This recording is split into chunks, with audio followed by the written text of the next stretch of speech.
আল্লাহ পাক কোরআনুল কারীমের মধ্যে বলছেন ওয়ালাকাদ বাআসনা ফি কুল্লি উম্মাতির রাসূল আন ইবুদুল্লাহা ওয়াজতানিবুত তাগুত। সবাই বলে আল্লাহু আকবার। আল্লাহু আকবার।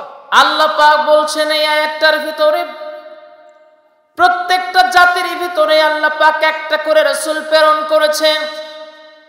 সেই রাসূল পথ দেখিয়েছেন, সবাইকে পথ দেখিয়েছেন, তার কওমদেরকে তার জাতিদেরকে পথ দেখিয়েছেন তারা যাতে সেই রাস্তায় সেই পথে তারা চলতে পারে। আর ধারাবাহিকভাবে নবীরা যে পথটা দেখিয়েছেন সেই রাস্তা দুনিয়ার অন্য কারো রাস্তা নয়, সেই রাস্তাটার নাম হলো ইহদিনাস সিরাতাল মুস্তাকিম। সবাই বলে আল্লাহু আকবার। আল্লাহু আকবার। সেই রাস্তাটার নাম হলো সিরাতাল মুস্তাকিম। এইটাই আল্লাহর পথ। এই পথ ছাড়া পৃথিবীতে যত দল আছে, যত মত আছে, যত রাস্তা আছে, সব রাস্তায় ভ্রান্ত, সব ধর্মই ভ্রান্ত, সব রাস্তায় ভুল রাস্তা, সব রাস্তায় বক্র রাস্তা। ঠিক। আমার ভাইরা, আমার বন্ধুগণ, এই যে আল্লাহ পাক আমাদেরকে রাস্তা দেখিয়েছেন, এই রাস্তাটা আমরা চিনতাম না। আমাদের সময়টাতে আমরা কোন নবীকে পাই নাই, কিন্তু আজ থেকে ১৫০০ বছর আগে আল্লাহ পাক আখিরি নবী, শ্রেষ্ঠ নবী সাইয়্যিদুল কাওনাইন নবীজিকে প্রেরণ করলেন। সর্বশেষ নবী, শ্রেষ্ঠ নবী, যার উম্মত করে আল্লাহ পাক দুনিয়াতে আমাদেরকে পাঠালেন। সেই নবীজি এমন কোন সঠিক রাস্তা নাই, কোন রাস্তা দিয়ে গেলে আমি আমার রবকে পাবো, কোন রাস্তায় গেলে আমি আমার রবের সাক্ষাৎ পাবো, সব রাস্তাগুলো নবীজি বাতলে দিয়েছেন। জোরে কোন ঠিক কিনা? এই জন্য আল্লাহ পাক কিতাবের ভিতরে বলছেন, শ্রেষ্ঠ কিতাব হুয়াল্লাযী আরসালা রাসূলাহু বিল হুদা ওয়া দীনিল হক লিইয়ুযহিরাহু আলাদ দীনি কুল্লিহি ওয়া কাফা বিল্লাহি শাহীদা। সবাই বলি আল্লাহু আকবার। আল্লাহু আকবার। আল্লাহ পাক বলছেন, হে রাসূল, আমি আপনাকে পার্থিব জগতে সত্য দিন সব, দুনিয়াতে সত্য দিন সহ আমি আপনাকে পার্থিব জীবনে আমি আল্লাহ পাক আপনাকে প্রেরণ করেছি। অন্য অন্য যত রাস্তা আছে সব রাস্তাগুলো ভুল, আপনার রাস্তা যে সঠিক সেটা মানুষকে বোঝানোর জন্য আমি আল্লাহ পাক, আমি নিজেই তো সাক্ষী হিসাবে যথেষ্ট। আল্লাহ পাক নিজে বলতেছেন। আমার ভাইয়ের, আমার বন্ধুগণ, নবীজিকে তাহলে আল্লাহ পাক সত্য দিন সহ প্রেরণ করেছেন। সেই সত্য দিনটা হলো ইসলাম। ইসলাম ছাড়া যত ধর্ম আছে, যত মন্ত্র আছে, যত তন্ত্র আছে, সবাই জবান খুলে এক বাক্যে বলবেন, ইসলাম ছাড়া যত ধর্ম আছে সব রাস্তা হলো ভুল রাস্তা। ঠিক কিনা? এই রাস্তা আসার জন্য সাহাবায়ে কিরামেরা কষ্ট স্বীকার করেছেন। একটা সময় ছিল যখন নবীজিকে আল্লাহ পাক দাওয়াতের যখন হুকুমটা প্রেরণ করলেন, হে রাসূল, আপনি সত্য দিনের দাওয়াত মানুষের ভিতরে দেন, তখন কাফের বেঈমানেরা নবীজিকে অত্যাচার করতে লাগলো, জুলুম করতে লাগলো। আমার ভাইয়েরা, আমার বন্ধুগণ, শুধু আমার নবী নয়, শুধু বিশ্ব নবী নয়, প্রত্যেকটা নবী, সাইয়্যিদুল কাওনাইনের পূর্বে যত নবী এসেছিলেন, নূহ আলাইহিস সালাতু ওয়াস সালাম, জাকারিয়া আলাইহিস সালাতু ওয়াস সালাম, ইব্রাহিম আলাইহিস সালাতু ওয়াস সালাম, ঈসা আলাইহিস সালাতু ওয়াস সালাম, মূসা আলাইহিস সালাতু ওয়াস সালাম, যত নবীজিকে আল্লাহ প্রেরণ করেছেন, প্রত্যেকটা নবী রাসূল তারা এই হকের দাওয়াত দিয়েছেন, বাধাগ্রস্ত হয়েছেন। আজকেও যদি নবীও নাই, নবীজি নাই, কোন নবী নাই, কিন্তু নবীজির সেই রাস্তার উপরে যদি আপনি চলতে চান, নবীজির সেই দিনটাকে যদি আপনি প্রতিষ্ঠিত করতে চান, আজকেও বাধা সৃষ্টি করা হবে কি হবে না? হবে, হবে। সবাই বলেন, হবে কি হবে না? আমার ভাইয়েরা, আমার বন্ধুগণ, আমরা বাবা থেকে দাদা থেকে ধর্ম পেয়েছি, কোনো কষ্ট করতে হয় নাই, এই জন্য আমাদের কোনো কষ্ট নাই। এই জন্য ইসলামটাকে নিয়ে আমরা কোনো কিছু বুঝি না, ইসলাম সম্পর্কে আমরা সম্পূর্ণভাবে অজ্ঞ। এমন এমন জায়গায় প্রোগ্রামে যেতে হয়, কোরআন সম্পর্কে ইসলাম সম্পর্কে অনেকেই কিছুই জানে না। আমার ভাইরা, আমার বন্ধুগণ, যেই রাস্তার উপরে চলবেন, যেই রাস্তার উপরে আপনি কবরে যাবেন, সবাই বলেন সেই রাস্তা চেনার দরকার আছে না নাই? আপনাকে যদি বলি আপনাকে শাহজাদপুর যেতে হবে, আপনি যদি রাস্তা না চেনেন তাহলে আপনি যেতে পারবেন?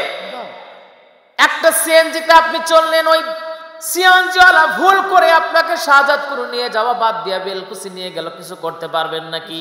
কিন্তু যদি আপনি রাস্তা চেনেন তাহলে কোনো টেনশন নাই। সেই জন্য বলতেছি, এটাই বোঝাতে চাই, যদি আপনি ইসলামের উপর থেকে, যদি ইসলামের রাস্তার উপর থেকে যদি কবরে যেতে চান তাহলে কোরআন জানতে হবে, ইসলাম জানতে হবে, নবীদের জানতে হবে, নবীদের হাদিস পড়তে হবে। জানার দরকার আছে না নাই? এই সব কিছু জেনে যখন আপনি কবরে যাবেন, আপনি দুনিয়াতে নিশ্চিন্তে থাকবেন, এই রাস্তার উপর কবরে গেলে আল্লাহর জান্নাত পাওয়া যাবে, ঠিক কিনা? আমার ভাইরা, আমার বন্ধুগণ, আমার আপনার নবীজিকে কতজন পাবার জন্য পাগল পারা হয়ে গেছে, কিন্তু অনেকেই নবীজিকে পেয়ে তার গ্রহণ করে নাই।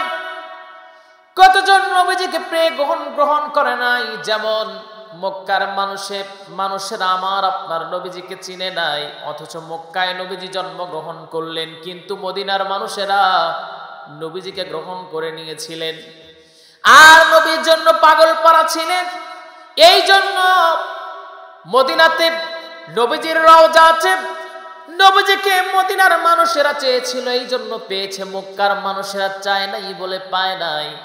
আমার ভাইরা, আমার বন্ধুগণ, আপনার ভিতরে যদি নবীজিকে পাওয়ার যদি টেনশন থাকে, আল্লাহ পাক কোরআন আল কারীমের মধ্যে বলছেন, কুল ইন কুনতুম তুহিব্বুনাল্লাহা ফাত্তাবিউনি ইউহিব্বুকুমুল্লাহ ওয়া ইয়াগফির লাকুম যুনুবাকুম ওয়াল্লাহু গফুরুর রহিম। সবাই বলে আল্লাহু আকবার। আল্লাহ পাক বলছেন, যদি তোমরা আমার ভালোবাসা পেতে চাও তাহলে আমার নবীর অনুসরণ করো, আমার নবীজিকে, নবীজির ইত্তেবা করো। আমার ভাইয়েরা, আমার বন্ধুগণ, নবীজিকে অনুসরণ, নবীজিকে অনুকরণ, নবীজির ইত্তেবা কেমন করে করতে হবে আল্লাহ পাক কোরআন আল কারীমের ভিতরে সেটা তুলে দিয়েছেন। আবার নবীজি পবিত্র, তার জবান দিয়ে, হাদিস দিয়ে সব কিছু বুঝিয়ে দিয়েছেন।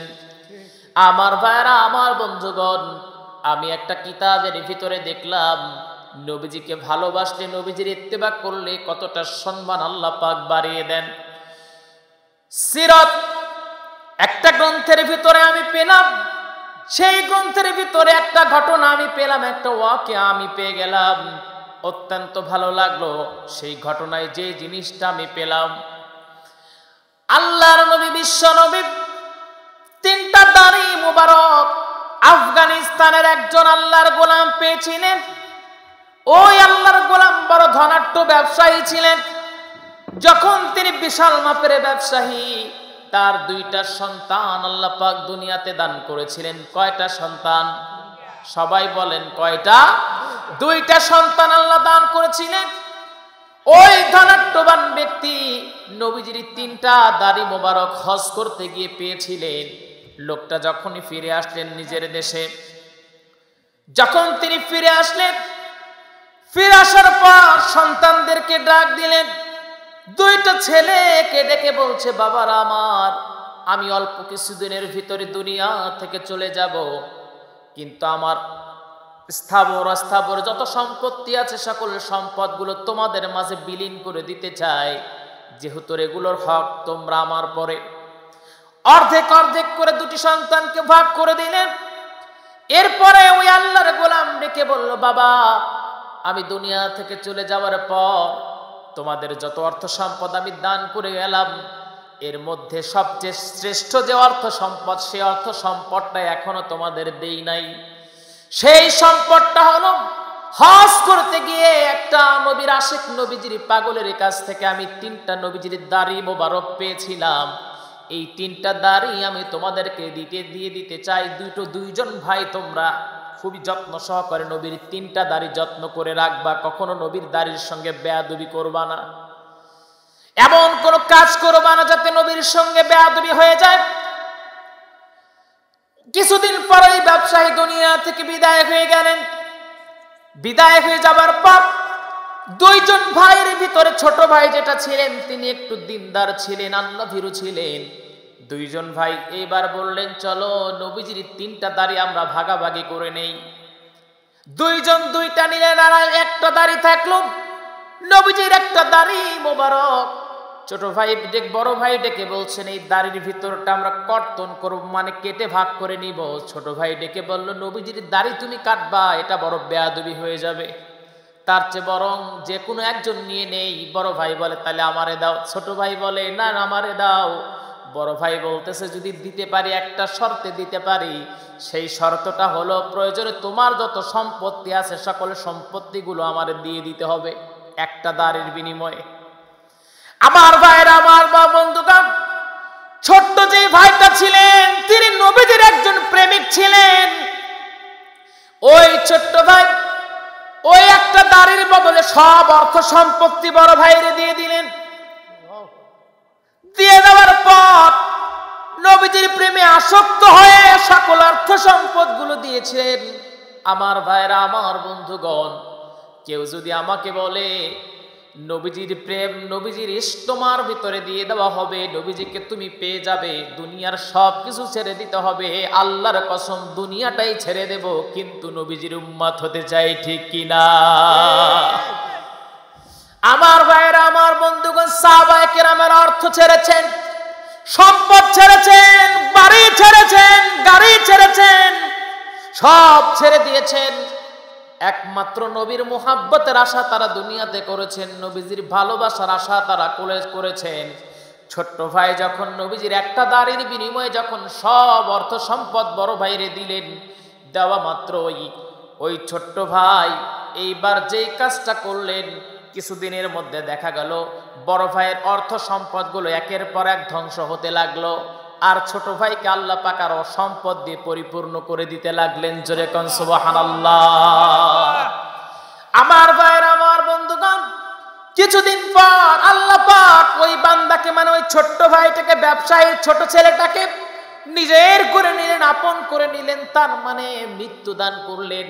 আমার ভাইরা, আমার বন্ধুগণ, মুমিনদের মৃত্যুটা হলো একটা পর্দা, সেই পর্দা অতিক্রম করে যখন মুমিনরা ওই পারে চলে যায় তখন তারা আল্লাহর সাক্ষাৎ পেয়ে যায়, ঠিক কিনা?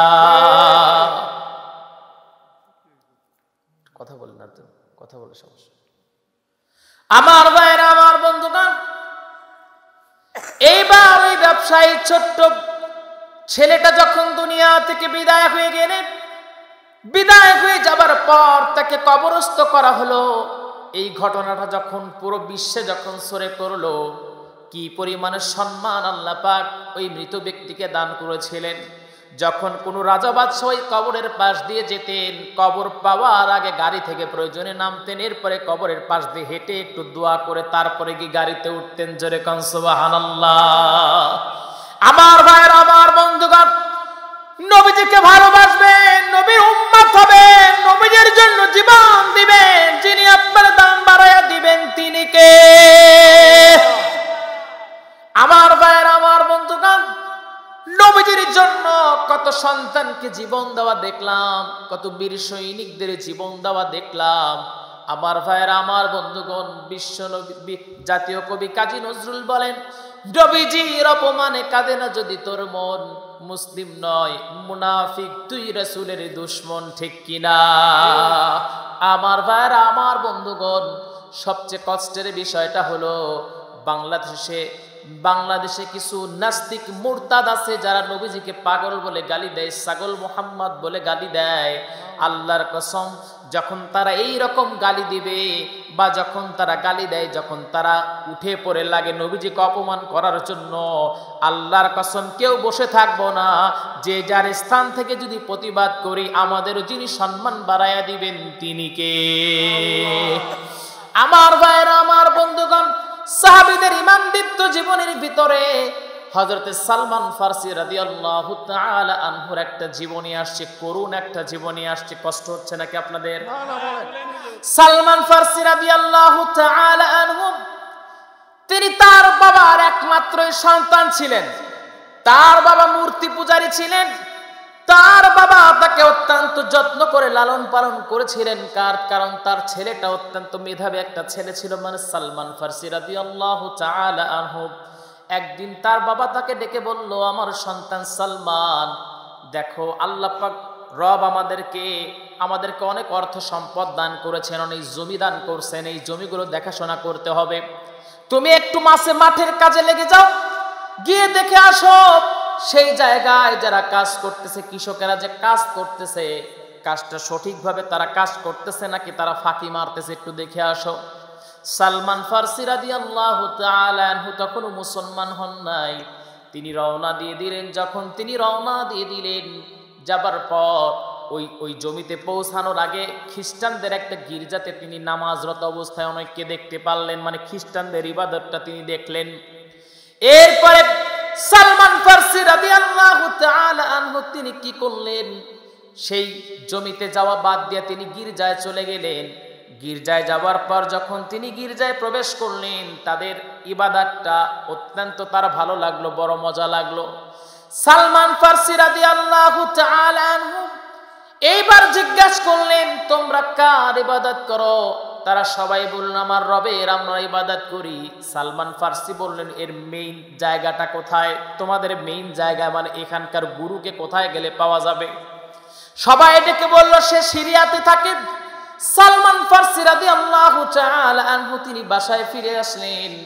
বাসায় ফিরে আসার পর বাবাকে ডেকে বললেন, আব্বা, আমরা যে ধর্মের ইবাদত করি এই ধর্মটা ভাল লাগে না, কেন আমরা মূর্তির পূজা করি এটা তো আমার ভাল লাগে না। সালমান ফারসি বলা মাত্রই বাবা বলল, সালমান, না, তুমি ভুল শুনেছো, এটা মিথ্যা শুনেছো। আমরা যে ধর্মের উপরে আছি এই ধর্মটাই হলো শ্রেষ্ঠ ধর্ম। সালমান ফারসি রাদিয়াল্লাহু তাআলা আনহু ডেকে বললেন, বাবা, না, এই ধর্ম শ্রেষ্ঠ ধর্ম নয়। এটা বলা মাত্রই তার বাবা তার পায়ে শিকল লাগাইয়া দিলেন, যাতে তিনি বের হতে না পারেন। কিন্তু সালমান ফারসির মনের প্রেমটা হলো, যেই ধর্মে আমি সবকিছু খোঁজ নিয়ে এসেছি ওই ধর্মের ভিতরে আমাকে যেতে হবে।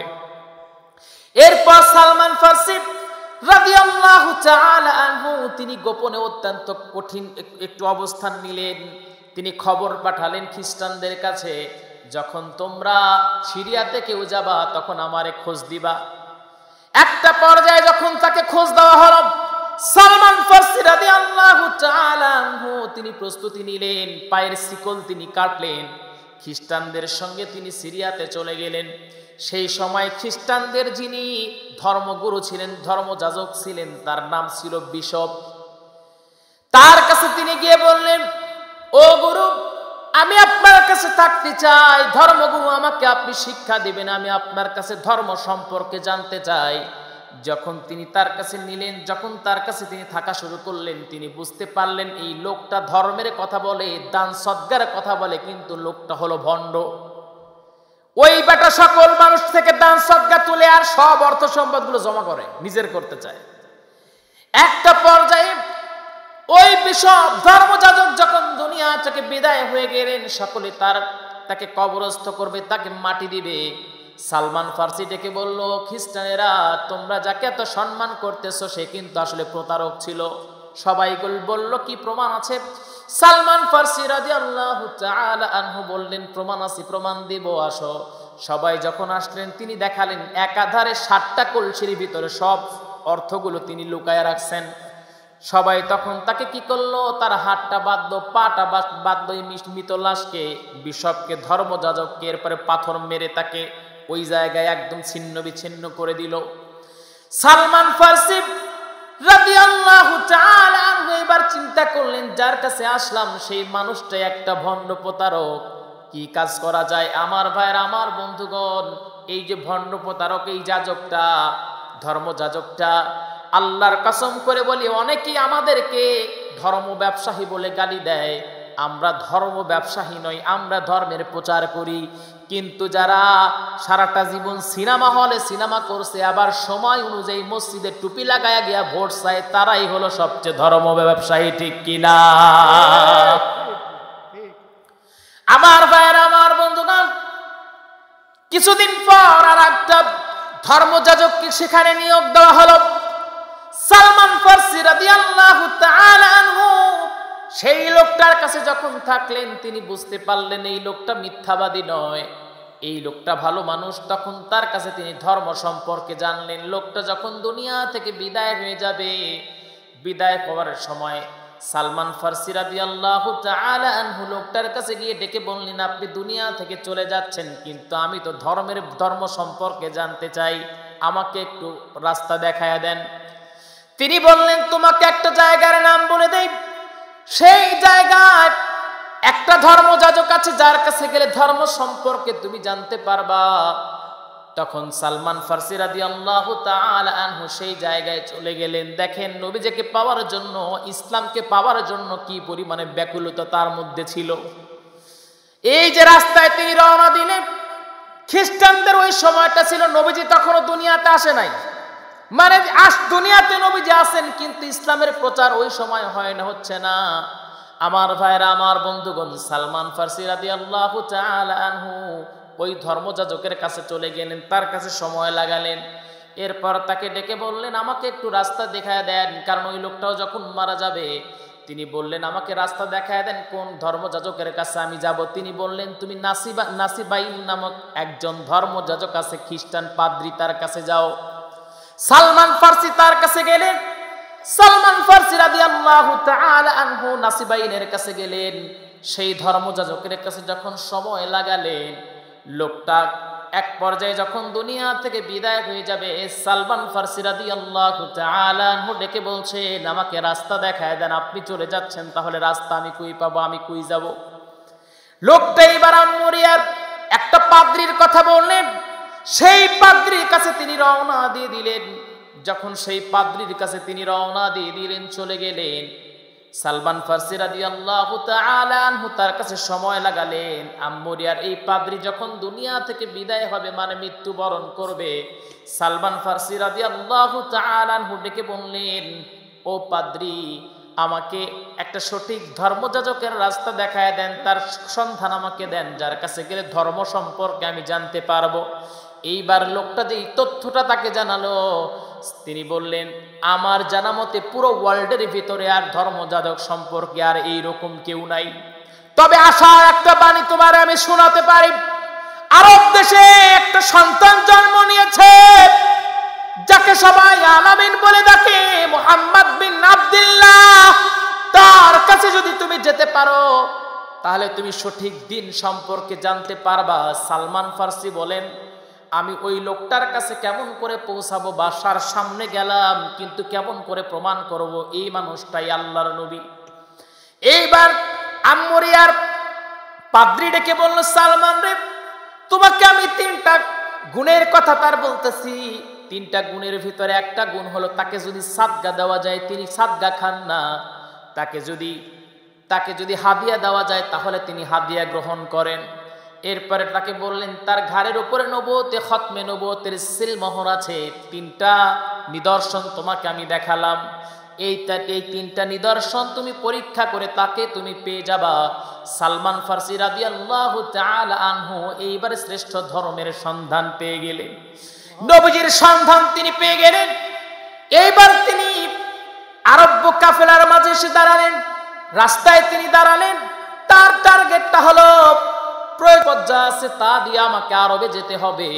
তার কিছু ছাগল ছিল, কিছু দুম্বা ছিল, আরবের কিছু সদাগর মানে ব্যবসায়ী, তাদের কাছে তিনি বললেন, সব অর্থ সম্পদ নিয়ে নাও, কিন্তু আমার একটু আরবে নিয়ে যাও, আরবে আমি যেতে চাই। সবাই তাকে নিয়ে রওনা দিয়ে দিলেন। প্রতিমধ্যে সে তাকে সবাই বিক্রি করে দিলেন, ইহুদিদের কাছে বিক্রি করে দিলেন।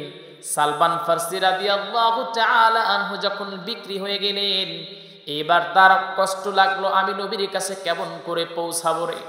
সালমান ফারসি রাদিয়াল্লাহু তাআলা আনহু এইবার যেই ইহুদির কাছে তিনি তিনি দাসত্ব জীবন পেলেন, সেখানে তিনি অবস্থান করতে লাগলেন। ওই ইহুদির আর একটা বন্ধু ছিল, সেই বন্ধু এসে তাকে কিছুদিন পর মদিনায় নিয়ে গেলেন, ইয়াসরিবে নিয়ে গেলেন। সালমান ফারসি রাদিয়াল্লাহু তাআলা আনহু এইবার যখন তিনি মদিনায় চলে গেলেন, তাকে একটা খেজুরের বাগানের দায়িত্ব সেই ইহুদি তাকে দিল। সালমান ফারসির মনের চিন্তা হলো, কেমন করে আমি নবীজির দেখা পাবো, কেমন করে বিশ্ব নবীর সাক্ষাৎ আমি পাবো। এরই মধ্যে কিছুদিন পর তিনি খেজুর গাছে উঠেছেন, খেজুর গাছে কর্তন করার জন্য। ঠিক এমন সময় তার ওই ইহুদি মালিকের একটা ভাই তিনি এসে ডেকে বলছে, তোমরা শুনছো নাকি ভাই, তুমি শুনেছ নাকি মক্কা থেকে একজন যুবক মদিনায় এসেছে, যে নাকি নিজেকে নবী বলে দাবি করতেছে। এই লোকটা ধ্বংস হয়ে যাক। সালমান ফারসি রাদিয়াল্লাহু তাআলা আনহু তিনি খেজুর গাছ থেকে লাফ দিয়ে নামলেন, তার মালিককে ডেকে বললেন, ও আমার মালিক, মুহাম্মদ যার নাম আপনারা বললেন সেই মানুষটা সম্পর্কে আমাকে একটু বলেন।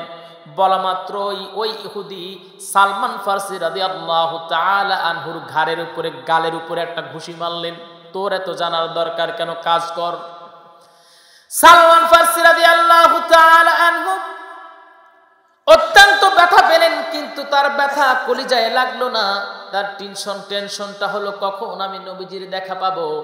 আমার আপনার নবীজি যখন তিনি মদিনাতে আগমন করলেন, আমার ভাইরা, আমার বন্ধুগণ, যখন তিনি মদিনাতে আগমন করলেন, মদিনার সব মানুষেরা নবীজির কাছে হাদিয়া নিয়ে নবীজির সঙ্গে দেখা করতে লাগলেন। কেউ উটের পাল নিয়ে আসে, কেউ দুম্বার পাল নিয়ে আসে, কেউ খেজুরের বস্তা নিয়ে আসে নবীজিকে হাদিয়া দেওয়ার জন্য। আনন্দে সবাই তলা আল বাদরু আলাইনা এই শানটা গাইতে লাগলো। আমার ভাইরা, আমার বন্ধুগণ, ওই জায়গায় মদিনাতে একজন মহিলা অবস্থান করতেছিলেন, যার নাম ছিল উম্মে সুলাইম। উম্মে সুলাইম তিনি দরিদ্র একটা মহিলা ছিলেন। তিনি তার সন্তান, ছোট্ট সন্তান আনাস তার নাম ছিল, সন্তানকে ডেকে বলেছিল, সন্তান আনাস, নবীজির সম্পর্কে তাকে বলেছেন, ছোট্ট আনাস, নবীজির নাম, নবীজির বান, নবীজির কথা, নবীজির অবয়ব, নবীজির প্রত্যেকটা কিছু মায়ের কাছে শুনে আনাস রাদিয়াল্লাহু তাআলা আনহু ছোট্টবেলায় তিনি নবীজির প্রেমে পড়ে যান। জোরে কোন সুবহানাল্লাহ। একটা পর্যায়ে তিনি আশায় আছেন কবে নবীজি আসবেন। যখন নবীজি আসলেন, উম্মে সুলাইম সন্তানটাকে নিয়ে নবীজির কাছে গেলেন, ভিড় ঠেলে সামনে গিয়ে দাঁড়ালেন। মা সন্তানকে কোলে করে নিয়ে নবীজির সামনে যখন দাঁড়ালেন, আমার আপনার নবীজি সাইয়্যিদুল কাওনাইন রাহমাতাল লিল আলামিন উম্মে সুলাইম আনাস রাদিয়াল্লাহু তাআলা আনহুর বাইরের দিকে তাকালেন, তাকিয়ে ডেকে বলছেন, তুমি কি কিছু বলবা নাকি? সঙ্গে সঙ্গে সে ডেকে বলছে, ইয়া রাসূলুল্লাহ, ইয়া হাবিবাল্লাহ, আমি আপনার সামনে এসেছি, সবাই আপনাকে, কেউ উটের পাল দিয়ে যায়, কেউ দুম্বার, কেউ ছাগলের পাল দিয়ে যায়, কেউ অর্থ সম্পদ আপনারে দান করে যায়। ইয়া রাসূলুল্লাহ, আমাকে দাও, আমার দেওয়ার মতো কিছুই নাই। নবীজি, আমার এই কলিজার টুকরা সন্তানকে আমি আপনার হাদিয়া দিয়ে দিলাম, আমার আনাসকে আপনি হাদিয়া স্বরূপ গ্রহণ করেন। জোরে কোন সুবহানাল্লাহ। চলতা হুমি বিকাফিল ওয়ালো রুকো জরা,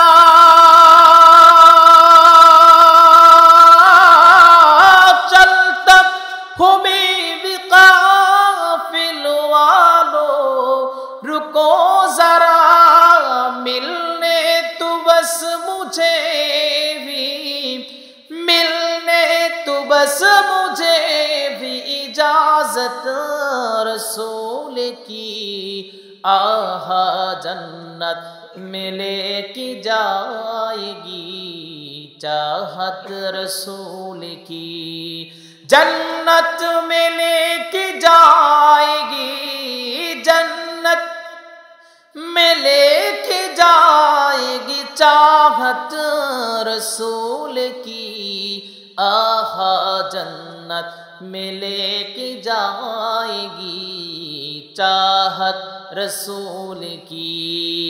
সবাই বলে আল্লাহু আকবার। আমার ভাইয়ের, আমার বন্ধুগণ, সালমান ফারসি রাদিয়াল্লাহু তাআলা আনহু তিনি নবীজিকে পরীক্ষা করার জন্য নবীজির সামনে তিনি যাবেন।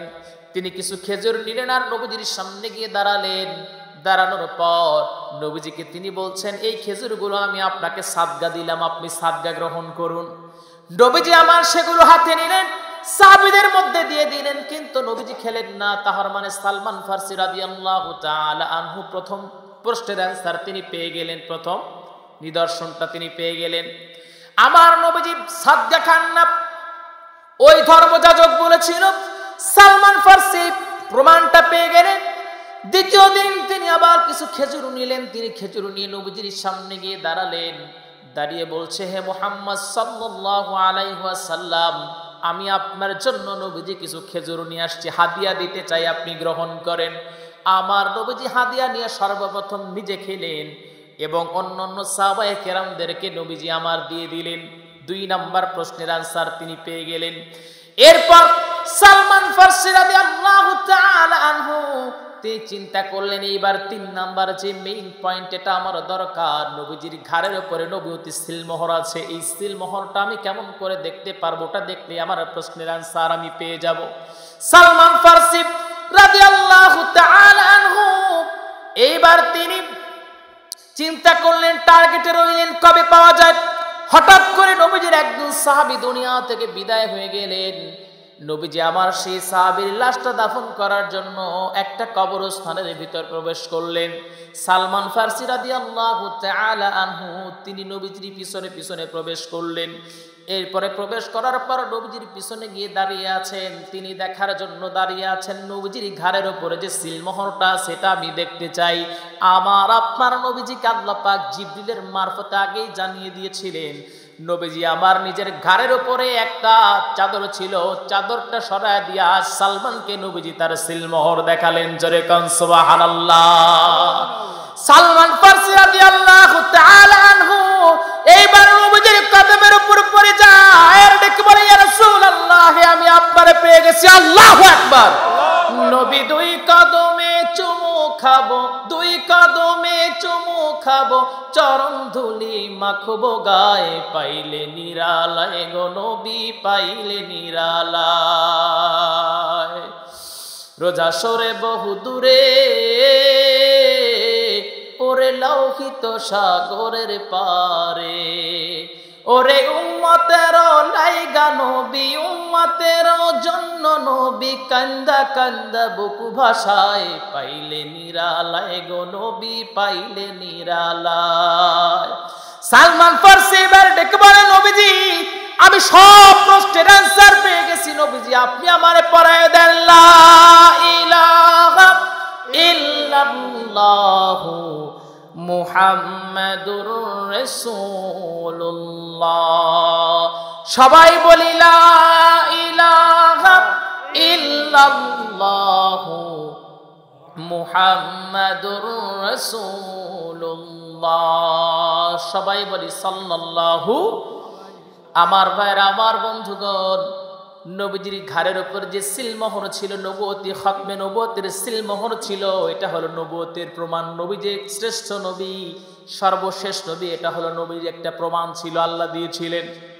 আমার ভাইরা, আমার বন্ধুগণ, নবীজি মাঝে মাঝে বলতেন, আমার এই ঘাড়ের উপরে যে নিদর্শন রয়ে গেছে, কেউ যদি একটা বারের জন্য আমার এই সিলমোহরে চুমু লাগাতে পারে, আমি নবীজি ঘোষণা করলাম তার জন্য আল্লাহ পাক জাহান্নাম রে হারাম করে দিবে। আমার ভাইরা, আমার বন্ধুগণ, নবীজি যেদিন দুনিয়া থেকে বিদায় হয়ে যাবেন, নবীজি আমার জোহরের নামাজ, আসরের নামাজ পড়তে পারেন নাই। সাইয়্যিদুল কাওনাইন রাহমাতাল লিল আলামিন হযরত আয়েশাকে বলেছিলেন, আয়েশা নামাজের সুন্দর দৃশ্যটা একটু অবলোকন করতে চাই। হযরত আয়েশা নামাজের দৃশ্য দেখালেন। আমার আপনার নবীজি নামাজের দৃশ্য দেখার পর সাহাবায়ে কেরামেরা আসলেন। নবীজি বললেন, দেখো আমার সময় সংকীর্ণ, আল্লাহ পাক যে 70 দিন আমাকে প্রেরণ করেছিলেন, সেই 70 দিনের 70 দিনটা আমি পরিপূর্ণভাবে সবার মাঝে পৌঁছে দিয়েছি। আল্লাহ পাক সেই দায়িত্বটা আমাকে দিয়েছিলেন, সেটা আমি পূর্ণভাবে পালন করেছি। আমার আর তো সময় নাই, আমাকে চলে যেতে হবে, আল্লাহর সঙ্গে সাক্ষাৎ করতে হবে। ও আমার সাহাবীরা, তোমাদেরকে আমি নবীজি বলি, আমি যদি কাউকে কষ্ট দিয়ে থাকি আমারে মাফ করে দাও, আমি যদি কাউরে যন্ত্রণা দিয়ে থাকি আমারে মাফ করে দাও। একজন সাহাবী দাঁড়ায় বলে, ইয়া রাসূলুল্লাহ, আমি আপনারে মাফ করব না। ওই সাহাবী দেখে বলে, ইয়া রাসূলুল্লাহ, তাবুক যুদ্ধে যাবার সময় আপনি আপনার ঘোড়া থেকে আপনার তরবারি দিয়ে আপনার চাবুক দিয়ে আমার গাড়ির উপর আমার পিঠের উপর আঘাত করেছিলেন। ইয়া রাসূলুল্লাহ, আমি আপনারে মাফ করব না, আমি প্রতিশোধ নিতে চাই। সাইয়্যিদুল কাওনাইন রাহমাতাল লিল আলামিন বললেন, সাহাবী আসো তুমি প্রতিশোধ নাও। ওই সাহাবী যখন নবীজির কাছে যান, নবীজিকে চাবুক দিয়ে আঘাত করবেন, ঠিক এমন সময় হযরতে বেলাল রাদিয়াল্লাহু তাআলা আনহু তিনি দাঁড়ায় গেলেন। দাঁড়িয়ে গিয়ে বলে, ও নবীর সাহাবী, নবীজিকে তুমি চাবুক দিয়ে এই সময় মারবা, এমনি নবীজি অসুস্থ, তুমি চাবুক দিয়ে মারলে আমার নবী দুনিয়া থেকে বিদায় হয়ে যাবে। এই সময় হযরত ওমর রাদিয়াল্লাহু তাআলা আনহু তিনি ডেকে বলেন, ও নবীর সাহাবী, আর একটা কদম যদি সামনে আগাও তোমার পা আমি কেটে ফেলবো। সাহাবী ডেকে বলে, নবীজি আপনি যদি আমারে অভয় না দেন তাহলে কিন্তু কিয়ামতের দিন আল্লাহর সামনে আপনারে আসামি করে ফেলবো। হযরত আবু বকর রাদিয়াল্লাহু তাআলা আনহু তিনি ডেকে বলেন, ও নবীর সাহাবী, নবীজিকে আঘাত করতে যাবা না, আমার নবীজি এমনি অসুস্থ, নবীজিকে যদি তুমি চাবুক দিয়ে আঘাত করো নবীজি এমনি দুনিয়া থেকে বিদায় হয়ে যাবে রে, নবীজিকে আঘাত করা যাবে না। সাহাবী কোনো কথা শুনলেন না, তিনি সামনে অগ্রসর হলেন। নবীজির কাছে গিয়ে যখন দাঁড়ালেন, নবীজির কাছে গিয়ে দাঁড়িয়ে বলছি, ইয়া রাসূলুল্লাহ, যখন আপনি আঘাত করেছিলেন আমার দেহে কোনো জামা ছিল না, তার মানে ইয়া রাসূলুল্লাহ আপনি একটু আপনার জামা মোবারকটা খুলে ফেলেন। আল্লাহর নবী যখন খুললেন, সাহাবী দেখতে পেলেন আমার নবীর পিঠের মধ্যে থোকা থোকা কিছু কিছু কালো কালো দাগ হয়ে আছে। সাহাবীর বুঝতে বাকি রইল না, তায়েফের ময়দানে যাবার পর তায়েফের মানুষেরা নবীজিকে পাথর মেরে নবীজির দেহটা ক্ষত বিক্ষত করে দিয়েছিল। এইবার সাহাবী সুযোগ বুঝে নবীজির খতমে নবুয়তে যখন চুমো লাগালেন, আর সামনে এসে নবীজির পায়ের উপর পড়ে গিয়ে বলে, ইয়া রাসূলুল্লাহ, আমি মিথ্যা বলেছি, আপনি কোনোদিন আপনি আমারে কষ্ট দেন নাই। ইয়া রাসূলুল্লাহ, এই জন্য আমি আপনার মিথ্যা কথা বলেছি, কারণ আপনার জবান থেকে যখন আমি জাহান্নামের বয়ান শুনতাম নবীজি আমার মনটা বলতো ওই জাহান্নামের আগুনে আমি জ্বলতে পারবো না। এরপরে আপনি বলতেন আমার খতমে নবুয়তে কেউ যদি চুমু লাগাইয়া দেয় আল্লাহ পাক জাহান্নামটা তার জন্য হারাম করে দিবে। জোরে কোন সুবহানাল্লাহ। আল্লাহু আকবার। সাহাবী এবার বলে, ইয়া রাসূলুল্লাহ, আমি মিথ্যা বলে আপনার খতমে নবুয়তে চুমু লাগাইছি, আল্লাহ কি আমার গুনাহগুলো maaf করে আমার কি জান্নাত দিবে? আল্লাহর নবী ডেকে বললেন, ও আমার সাহাবীরা, তোমরা শুনে নাও, দুনিয়াতে যদি কোনো জান্নাতি যুবককে দেখতে চাও এই যুবকটার দিকে তাকায় দেখো, আমার সাদ বিন আবি ওয়াক্কাস, আমার এই সাহাবী আমার খতমে নবুয়তের সিল মোহরে চুমু লাগায়া আল্লাহর জান্নাত পেয়ে গেছে। আমার ভাইরা, আমার বন্ধুগণ, সালমান ফারসি রাদিয়াল্লাহু তাআলা আনহু নবীজির খতমে নবুয়তের সিল মোহরটা যখনই তিনি দেখলেন তখন তিনি কালেমা পড়ে মুসলমান হয়ে গেলেন। নবীজি এবার ডেকে বলল, তোমাকে তো দেখে সাধারণ কোনো ফ্যামিলির ছেলে মনে হয় না, তুমি কোথা থেকে আসছো? সালমান ফারসি রাদিয়াল্লাহু তাআলা আনহু ডেকে বললেন, নবীজি আপনাকে পাওয়ার জন্য যে ত্যাগ আমি স্বীকার করছি নবী, ইয়া রাসূলুল্লাহ, এটা আপনাকে বোঝানো যাবে না। আল্লাহর নবী বললেন, আমি বুঝতে পেরেছি, বুঝাতে হবে না। সালমান ফারসি রাদিয়াল্লাহু তাআলা আনহু কোথা থেকে আসছেন, কেমন করে নবীজিকে পেলেন, সকল ঘটনা খুলে বললেন। এরপরে নবীজি বললেন, সালমান ফারসি যখন তিনি সাহাবী হয়ে গেলেন রাদিয়াল্লাহু তাআলা আনহু, যখন তিনি সাহাবী হয়ে গেলেন, মুসলমান হয়ে যাবার পর নবীজির কাছে বায়াত গ্রহণ করার সঙ্গে সঙ্গে তিনি তখন সাহাবী হয়ে গেছেন।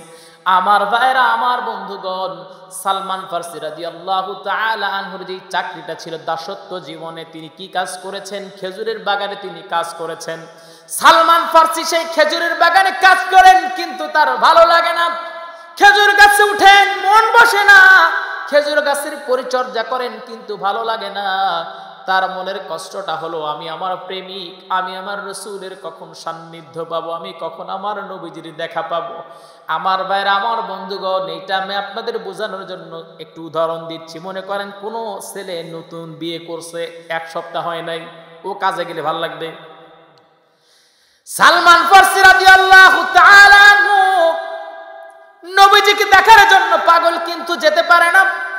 এক পর্যায়ে লুকায়ে তিনি নবীজির কাছে গিয়ে বললেন, ইয়া রাসূলুল্লাহ, এই দাসত্ব জীবন আমি চাই না নবীজি, আমার মনটা বড় চায়, আমি আপনার সামনে এসে দাঁড়াতে চাই, আমি আপনার সম্মুখে সব সময় থাকতে চাই।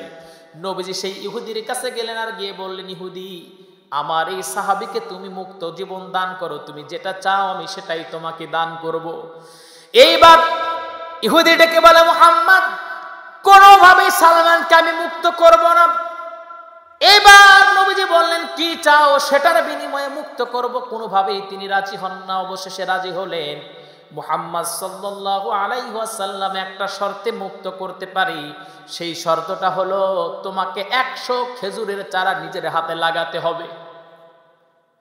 ইহুদি জানতেন সাইয়্যিদুল কাউনাইন রাহমাতাল লিল আলামিন তার বরকতি হাত দিয়ে যদি খেজুর গাছ লাগায় দেয়, 100 খেজুর গাছ মানে বিশাল ধনী। আমার ভাইয়েরা, আমার বন্ধুগণ, নবীজি আমার সেই দায়িত্বটা নিলেন। 100 খেজুরের গাছ লাগানো খুব সাধারণ বিষয় না, বিশাল পরিশ্রমের কাজ। নবীজি আমার সেই কাজের যখন দায়িত্ব নিলেন, 100 খেজুর গাছ লাগানো শেষ, নবীজি বললেন, ইহুদি, এইবার আমার সালমান রে তুমি মুক্ত করে দাও।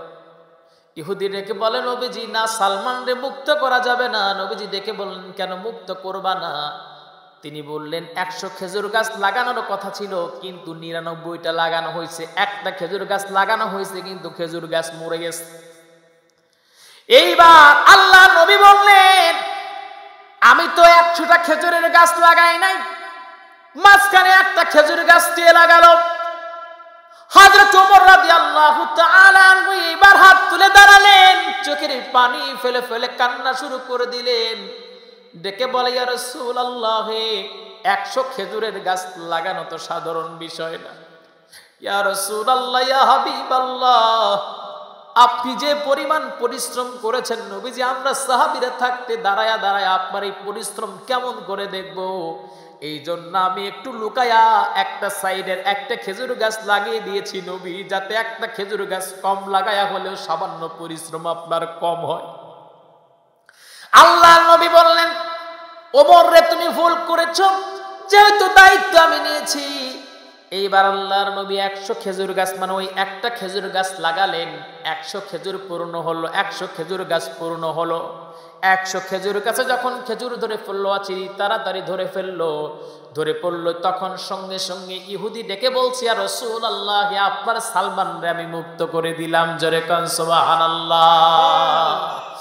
আমার ভাইরা, আমার বন্ধুগণ, একটা জিনিস বুঝেন, কতটা কষ্ট করে নবীজির সান্নিধ্য তারা পেয়েছেন, কতটা কষ্ট করে নবীজিকে তারা পেয়েছেন, নবীজির গায়ে আচরণ লাগতে দেন নাই। আমার ভাইরা, আমার বন্ধুগণ, আবু বকর রাদিয়াল্লাহু তাআলা আনহুর জীবনের দিকে ফলো করা যায়।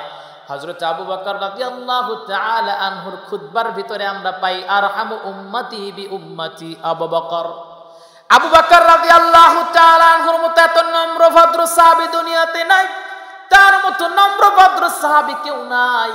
ওমর রাদিয়াল্লাহু তাআলা আনহু তিনি গরম সাহাবী, আর আবু বকর রাদিয়াল্লাহু তাআলা আনহু তিনি ছিলেন নরম সাহাবী।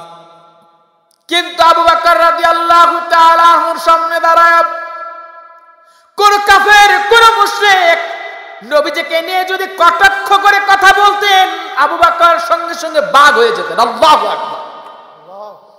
আমার ভাইরা, আমার বন্ধুগণ, আমাদের উত্তরসূরিরা তারা যদি দিনকে প্রতিষ্ঠা করার জন্য, ইসলামকে প্রতিষ্ঠা করার জন্য জীবন দিয়ে দেয়, নবীজির অপমানে যদি সহ্য না করতে পেরে তারা যদি জীবন দিয়ে দেয়, তারা যদি বাতিলের সামনে যদি রুখে দাঁড়াতে পারে, তাহলে নবীজির অপমানে আমাদের রুখে দাঁড়ানোর দরকার আছে না? না, একটু জিকির করি, লা ইলাহা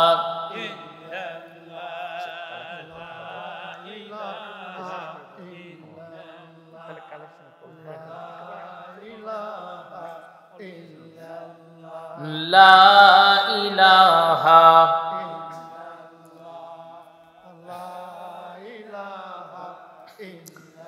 লা ইলাহা ইল্লাল্লাহু ইল্লাল্লাহু ইল্লাল্লাহু ইল্লাল্লাহ লা ইলাহা লা ইলাহা লা ইলাহা ইল্লাল্লাহু মুহাম্মাদুর রাসূলুল্লাহ।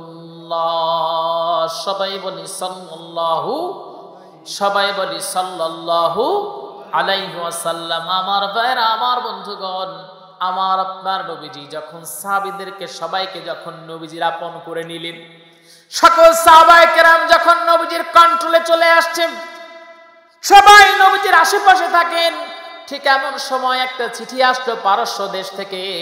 পারস্যের বাদশাহ নবীজির কাছে চিঠি লিখেছেন। আল্লাহর নবী তার সংসদ, তার বিচার কার্য নবীজির মসজিদে নববীর ভিতরে আল্লাহর নবী সাহাবায়ে কেরামদের নিয়ে প্রবেশ করলেন।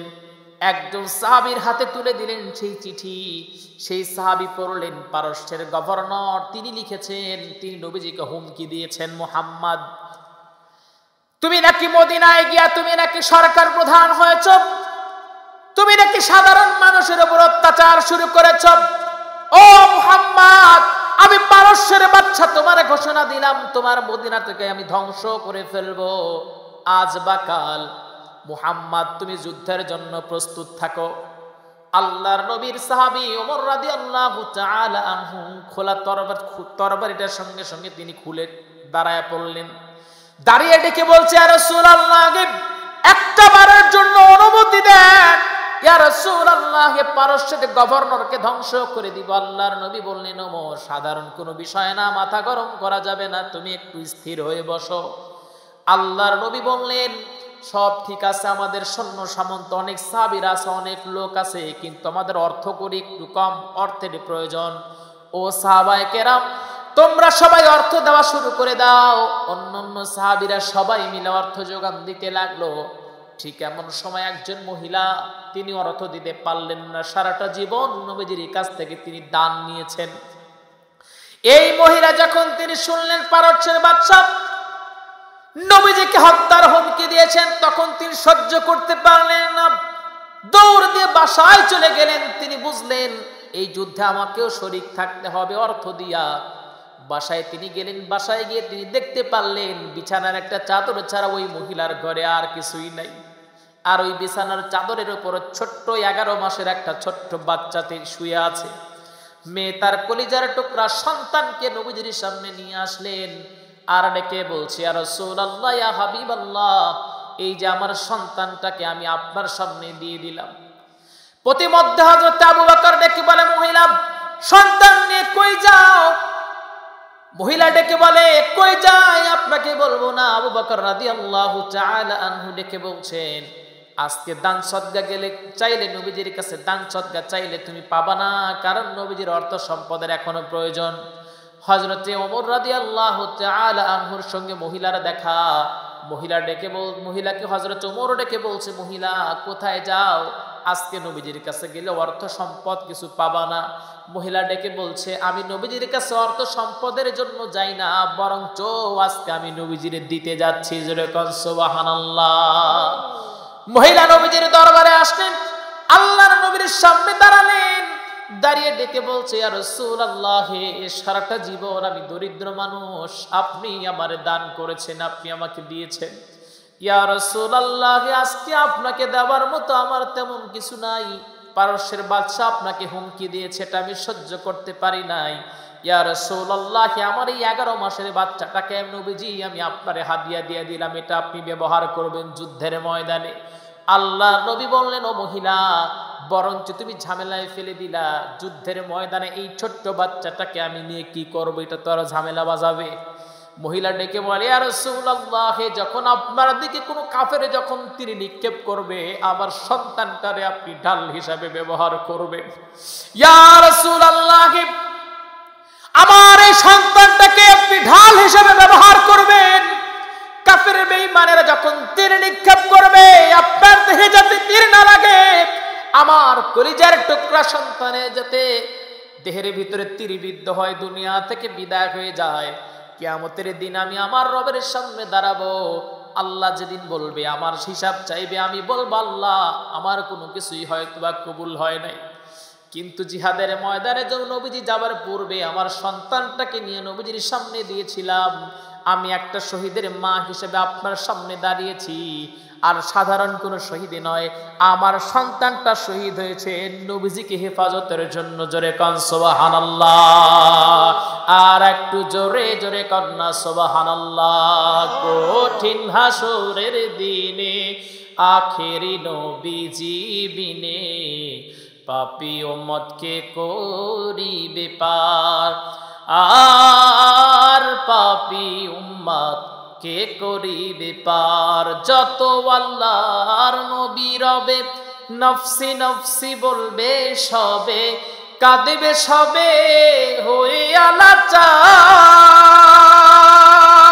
আহারে কঠিন সেই নিদান, মায় চিনবে না গর্বের সন্তান, স্বামী না চিনিবে পরিবার। বাঁচাও বাঁচাও উঠবে ধ্বনি সেই দিন নবীর গুণমণি, বাঁচাও বাঁচাও উঠবে ধ্বনি সেই দিন নবীর গুণমণি। উম্মত বলে করিবেন চিৎকার, পাপী উম্মতকে করিবে পার, আর পাপী উম্মত কে করিবে পার। নবী বলবেন আবু বকর তুমি লও দোজখের খবর, উম্মত যায় দোজখে আমার। কোথায় আমার উসমান গনি, তুমি লও কাউসারের পানি, উম্মতের করাও না আহার। পুলসিরাতের কঠিন পুলে হযরত আলী যাও না চলে, ওমর লও মিজানের পাল্লার ভার। পাপী উম্মতকে করিবে পার, আর পাপী উম্মত কে করিবে পার। কেউ জবান বন্ধ রাখবেন না, জবান করে বলেন না আল্লাহু আকবার। আর একটু জোরে বলেন আল্লাহু আকবার। একটু মুহাব্বতে জিকির করি লা ইলাহা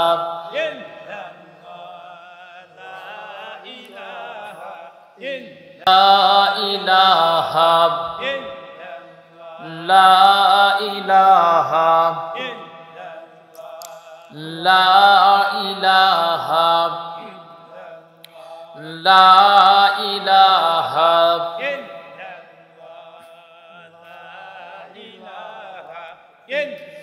লা ইলাহা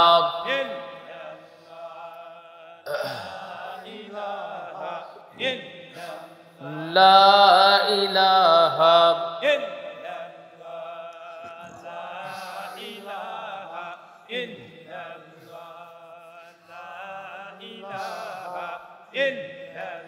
লা ইলাহা ইল্লাল্লাহু মুহাম্মাদুর রাসূলুল্লাহ।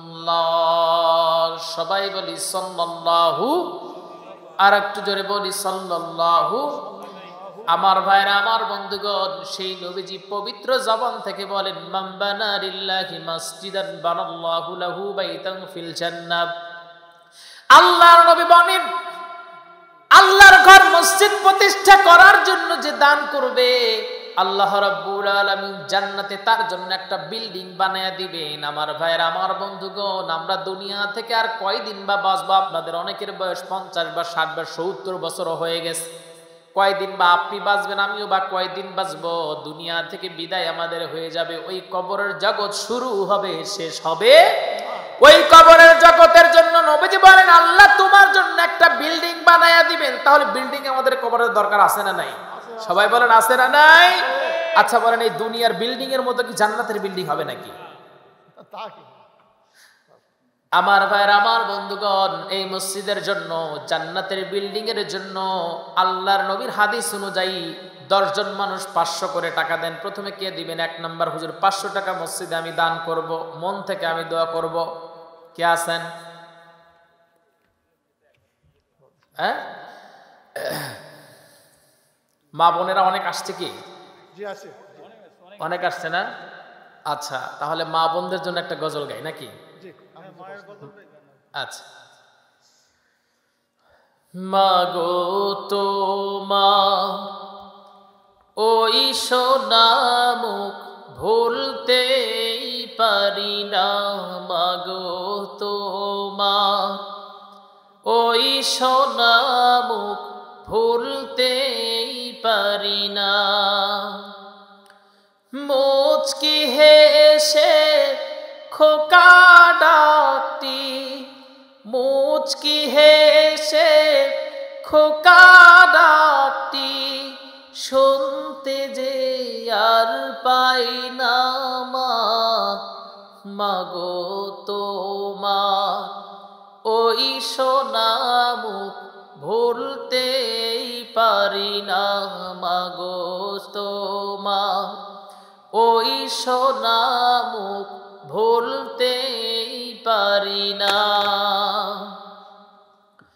তোমার লাগি কেঁদে কেঁদে আমি পাগল পারা, তোমার জন্য পথিক আমি ঘর বাড়ি সব ছাড়া, তোমার লাগি কেঁদে কেঁদে আমি পাগল পারা,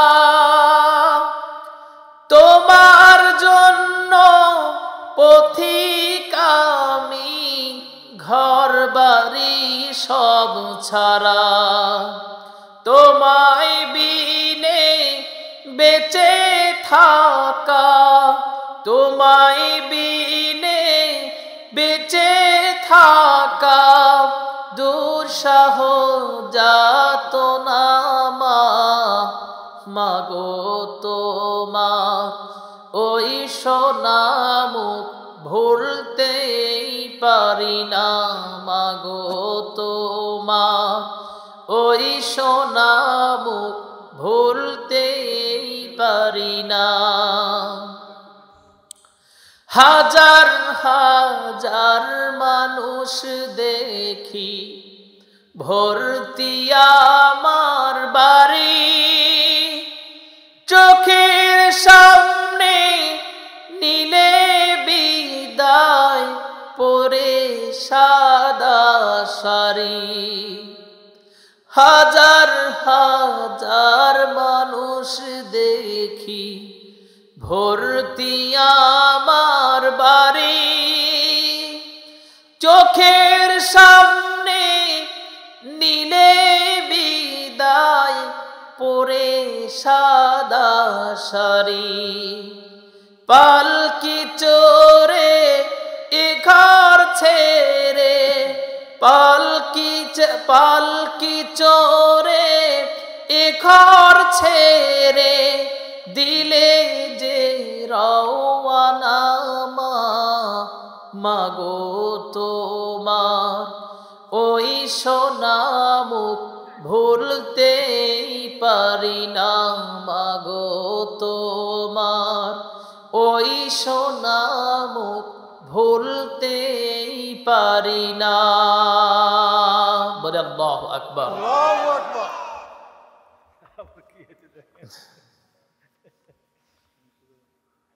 আচ্ছা আচ্ছা, আজান আসলে আজান হওয়ার শেষে তো আজান দেওয়ার আসলে এই থাকে না। সবাই মন থেকে এটাই হচ্ছে। আচ্ছা আচ্ছা, আমি কয়েক কলি একটু শোনাচ্ছি নাকি। হাইয়া আলাস সালাহ,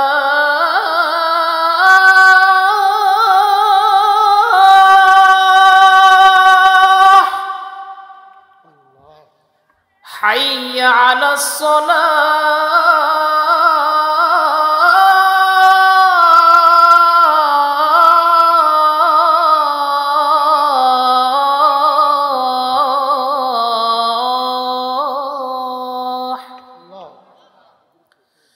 حي على الفلاح،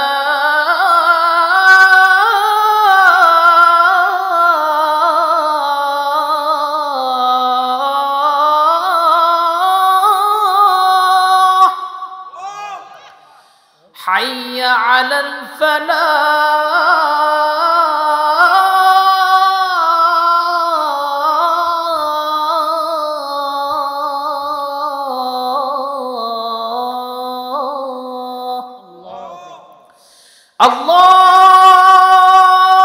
الله أكبر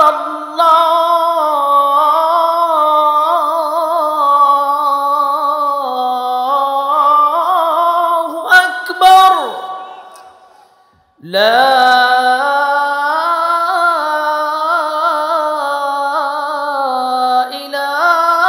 إله إلا الله আসলে এত সময় আলোচনা